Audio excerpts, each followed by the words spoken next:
Hi friends, ఇది నా అందమైన గార్డెన్. నేను రోజూ ఈ గార్డెన్లోనే ఉంటాను.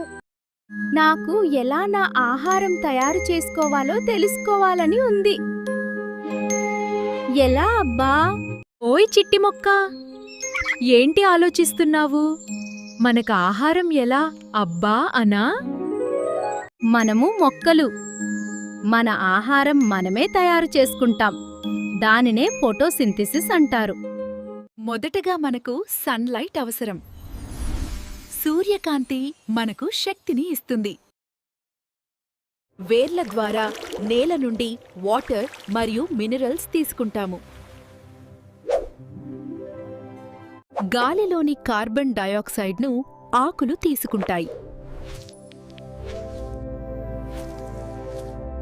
ఆకుల్లో ఉండే క్లోరోఫిల్ సూర్యకాంతిని గ్రహించి ఆహారం తయారు చేయడంలో సహాయం చేస్తుంది.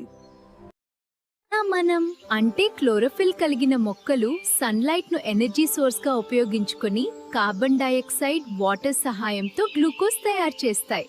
అంతేకాదు, ఈ ఫోటోసింథసిస్ ప్రక్రియలో ఆక్సిజన్ కూడా విడుదల చేస్తాము. ఇది మనుషులు ఇలా ఫోటోసింథసిస్ ద్వారా మనము మనకే కాదు, అందరికీ ఉపయోగపడుతున్నాము. అందుకే మొక్కలను ప్రేమగా చూసుకోవాలి. సూర్యకాంతి తాకితే ఆకు పని మొదలు. కార్బన్ డయాక్సైడ్ నీటితో చేస్తుంది మధుర కబురు. క్లోరోఫిల్ సహాయంతో తయారవుతుంది గ్లూకోజ్. ఆక్సిజన్ విడుదలై జీవానికి ఇస్తుంది శ్వాస.